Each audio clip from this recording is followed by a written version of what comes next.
Okay, now it's time to look at some of the common applications of low-frequency oscillators.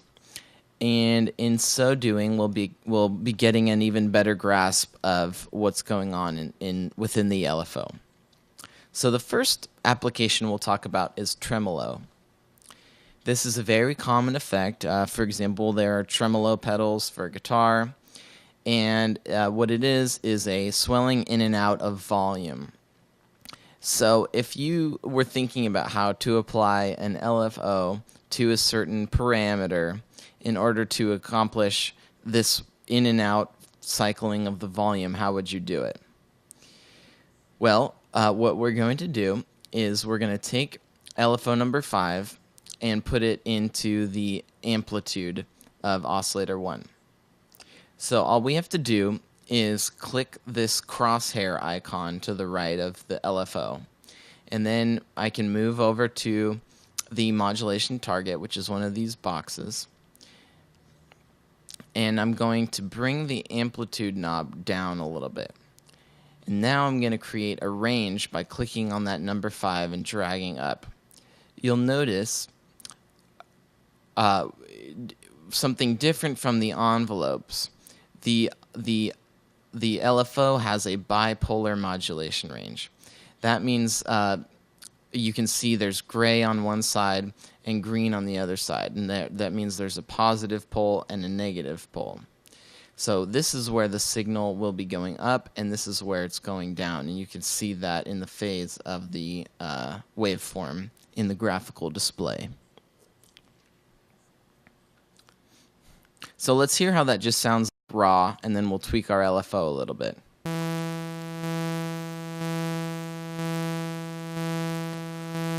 So you can hear the amplitude being modulated a little bit, but there's a little jitter there at the end of the cycle, and that is because our crossfade curve is not set up perfectly. Our crossfade curve is in the middle right now, which means we're using both LFO waveforms, and we're interpolating between the two. For the tremolo effect, we want a nice, smooth, clean wobble. So we're going to move this crossfade curve, this crossfade fader, all the way to the top. So that means we're only using the top LFO, which is a sine wave. So that's pretty cool. I'm going to increase the range a little bit so we have a more dramatic movement. So I'm going to move my knob down and then increase the range a little bit. And that's good, but we want that rate to be a little bit faster because it sounds unnatural now. So I'm going to increase the rate knob down here.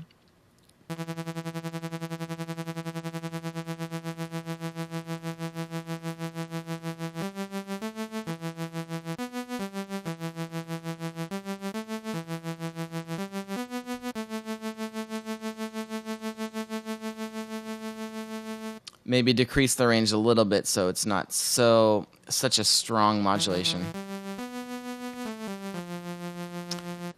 And there you go. There's a really simple way to create tremolo. You can play with some of these other controls to see how this changes. For example, changing to a square wave instead of a sine wave.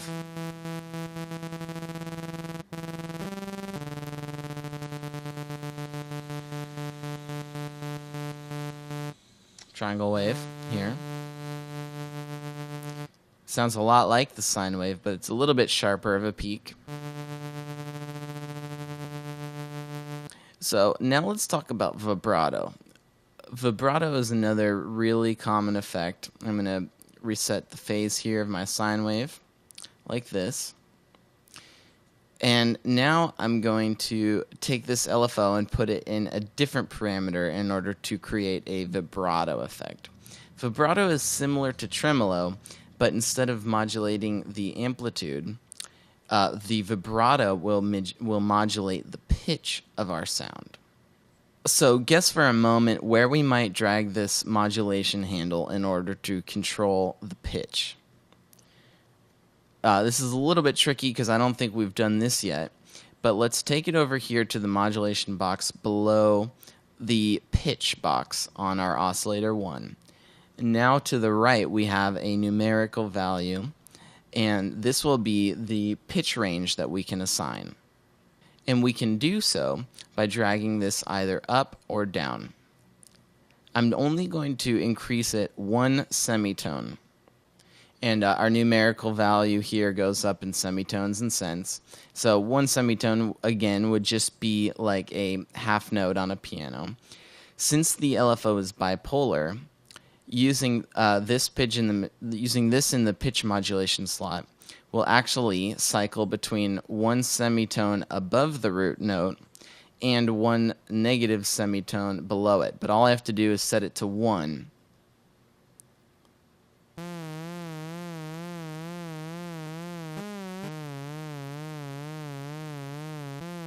So you can hear that pretty strong vibrato there. If we increase the rate, it will sound a little bit more familiar. In practice, you probably want less than a semitone, like maybe about 50 cents.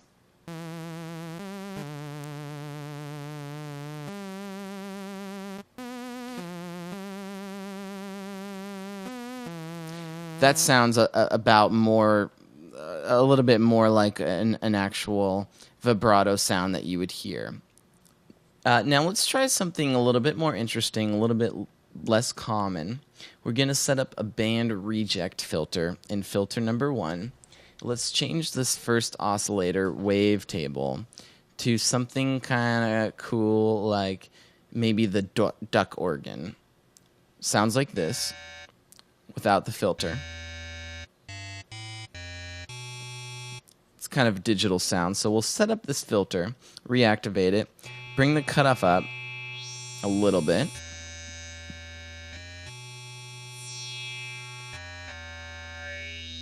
All right, so now what we're going to do is take our 5th LFO that we've been working with, and we're going to drop it into one of the modulation slots under the bandwidth knob in this filter. And now I need to create a range as well, so I'm going to click my number 5 and drag it down. So now what's happening is that the sine wave of my LFO is modulating the bandwidth knob in the filter. It's basically causing this knob to swing back and forth using the rate that I've assigned to it.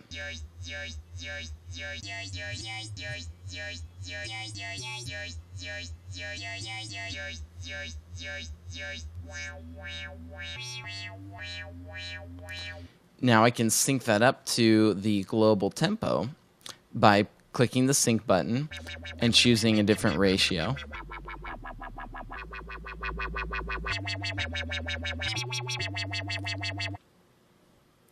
Now I have some pretty cool articulation to this sound. It's being animated using this LFO, and it was pretty simple. All I did was drop that sine wave into the bandwidth knob.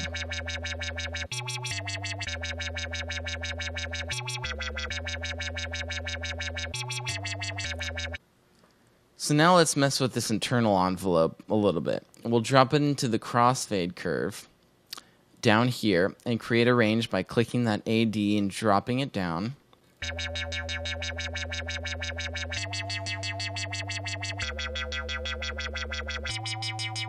So now you can hear how the LFO is moving from the smooth sine wave down to the sawtooth wave and then back up. And that is because I'm following the internal envelope that I've assigned to this crossfade curve. And I can reverse the direction of that envelope by just inverting this fader here and changing my range to move up.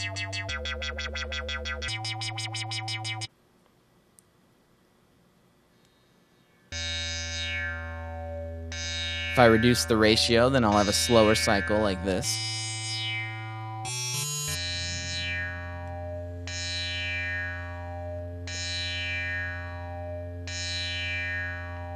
So now we're definitely having some fun. And if you want to make some more extreme changes, you can apply the same LFO to other parameters within the filter, but have an inverted polarity. So we'll take LFO 5, put it into the resonance knob with a different polarity. And then maybe we can even drop it into the cutoff frequency knob like this.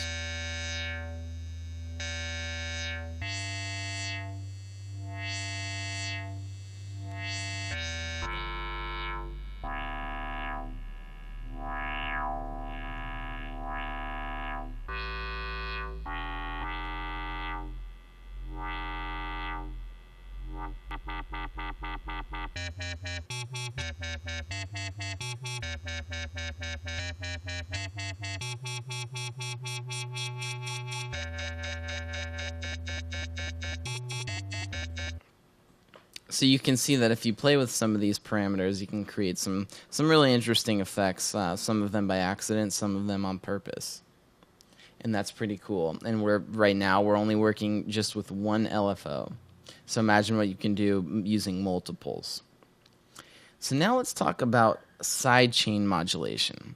We haven't talked much about this before, but you can modulate your modulations, if that makes any sense. So let's just look at this. So what I'm going to do is set up my LFO. Let's set it back up with the bandwidth knob because you can hear very clearly what's going on there into our filter. All right, so that's how that sounds. And now what we're going to do is use sidechain to modulate our modulation. So let's move back to envelopes. Hopefully you remember how envelopes work. Make a little bit of a long attack and a nice long decay. Looks something like this. And I'm going to apply this envelope to that sidechain slot. So when I drop it in there like this, then it just functions as a third modulation slot. But if I click that little SC, then these two dashes appear in bright white underneath the other two modulation slots. And that means I can use this as a sidechain modulation to modulate one or both of these. So I'm just going to tell it to modulate number 5. And that means that this envelope is now assigned to modulate the modulation. So that's a little bit confusing, but it makes more sense when you see how it works. So when I play a note, this envelope is going to tell the LFO how long to modulate this bandwidth. So you hear it'll just do a little short blip there, and then it's done, back down to no modulation. So once again, this envelope is telling LFO number 5 to just sort of fade in with a slow attack and then fade out quickly.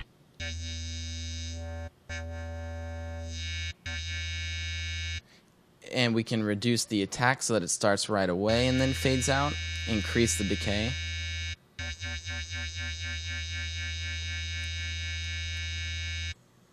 So now you can hear that wobble starts on the bandwidth knob, starts strong, and then it decays out because my envelope is telling it to do so. So that's how the sidechain modulation works, and we'll revisit that a few times later on as well. So hopefully this gives you some exciting new options for your sound design.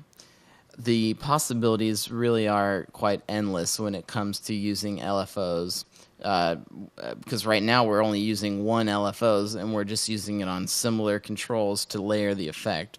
But remember that you have 4 of these, so you can really do a lot. And you can assign these to any of these parameters, and then you can modulate the sine chain. So there's a lot to do. And hopefully this opens up a new world, and we're just at the beginning of this. But now that you understand how the low frequency oscillators work, you'll be able to imagine a sound and figure out how you can use the LFOs to create that sound. Or, what parameter do I need to assign this modulation source to in order to get that articulation that I want? And then how do I tweak that LFO to make it just right? Okay, so that's LFOs, low frequency oscillators. See you in the next lecture.